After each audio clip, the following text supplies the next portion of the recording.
আমাদের সমাজে ধারণা আছে যে অটিস্টিক শিশুরা বাবা মায়ের পাপের ফসল। অটিস্টিক শিশুর বাবা মায়েরা অনেক সময় কটূক্তির শিকার হন।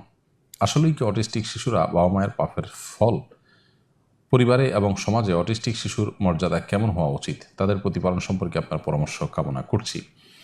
এটি সম্পূর্ণ একটি কুসংস্কার এবং ভয়াবহ অন্যায় কথা যে কোনো শিশু যদি প্রতিবন্ধী হয় তাহলে সেটা বাবা মার পাপের ফল, এরকম বলাটা অন্যায় ছাড়া আর কিছু নয়।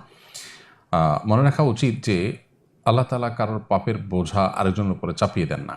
মা বাবা গুনাহ করেছেন, তার দায় সন্তানের উপর আল্লাহ তাআলা চাপাচ্ছেন, ব্যাপারটা এরকম হতে পারে না।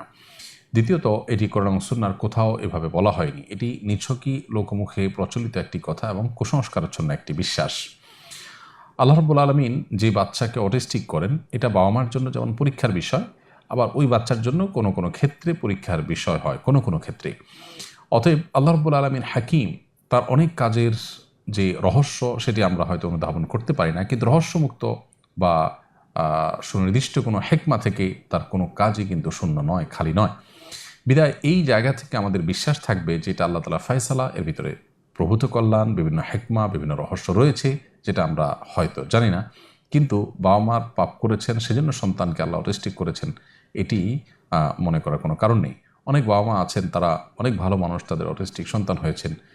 এই সন্তানকে লালন পালন করতে গিয়ে তারা যদি মানুষের কটূক্তির শিকার হন, নানা রকমের বুলিংয়ের শিকার হন, তাহলে সেক্ষেত্রে একে তো অটিস্টিক বাচ্চা লালন পালন করে তারা অত্যন্ত কষ্টের মধ্যে দিনাতিপাত করেন, দ্বিতীয়ত আবার মানুষের কথার যে কষ্ট সেটা তাদেরকে যদি সহ্য করতে বাধ্য করা হয় তাহলে এটা জুলুম ছাড়া কিছুই হতে পারে না।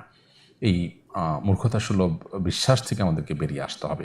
আর অটিস্টিক শিশুদের বাবা মার প্রতি আমার উদাত্ত আহ্বান থাকবে যে আল্লাহর পরীক্ষা হিসাবে এটাকে সর্বোচ্চ ধৈর্যের সাথে আপনাদের মোকাবিলা করতে হবে এবং এই সন্তানদেরকে সবচেয়ে বেশি কেয়ার করার চেষ্টা করবেন এই জন্য, বা এই জায়গা থেকে, দৃষ্টিকোণ থেকে যে এটা আল্লাহ তাআলার পক্ষ থেকে দেওয়া পরীক্ষা, যদি এর বিনিময়ে আল্লাহ আমাকে অনন্তকালে জান্নাত দিয়ে দেন তাহলে সেক্ষেত্রে এইটা আমার জন্য লাভজনকই হলো।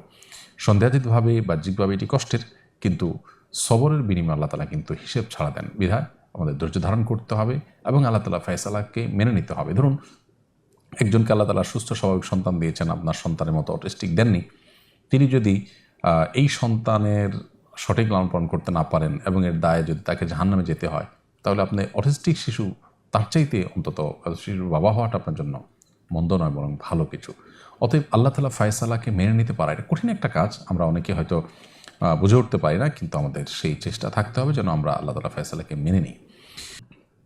নামাজ সূরা ফাতিহা পড়ার পর অন্য সূরা মিলানোর আগে কি বিসমিল্লাহ পড়তে হবে?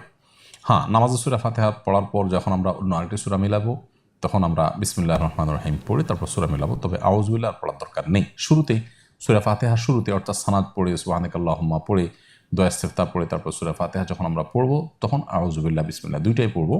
আর সূরা ফাতিহা শেষ করে যখন আরেকটি সূরা মিলাবো তার আগে দিয়ে আমরা বিসমিল্লাহির রহমানির রহিম পড়বো। এটাই হলো সুন্নাহ। সম্প্রতি আমি উমরাহ করে এসেছি, আমি দেখেছি সাইর জায়গাগুলোতে বাতাসের সুগন্ধি ছড়ানো হয়। একইভাবে রুকনে ইয়ামানের কোনায় ও হাজর আসওয়াদের সুগন্ধি লাগানো হয়। এগুলো তো হাজি বা উমরাকারীদের শরীরে লাগে, এতে এহরামের ক্ষতি হবে কি না, হলে করণীয় কি? খুবই গুরুত্বপূর্ণ একটি প্রশ্ন।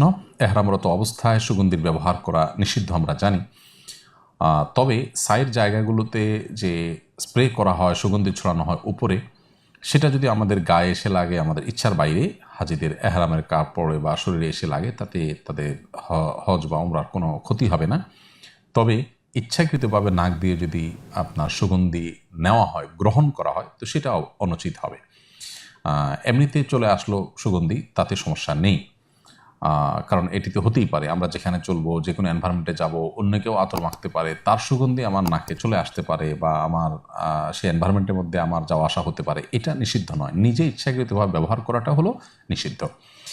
আর হাজর আসওয়াদ পাথর, রুকনে ইয়ামানি যে জায়গাগুলোর কথা বলছেন, সেসব জায়গাতে যে সুগন্ধি মাখা হয়, সে মাখার পর তো অগণিত মানুষ সেখানে মাখামাখি করেন, এটা আসলে আর থাকে না।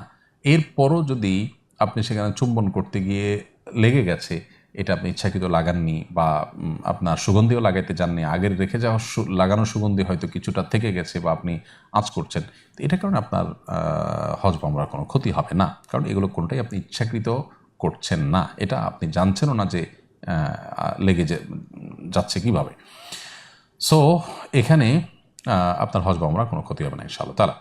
ইব্রাহিম মিমি আপনি লিখেছেন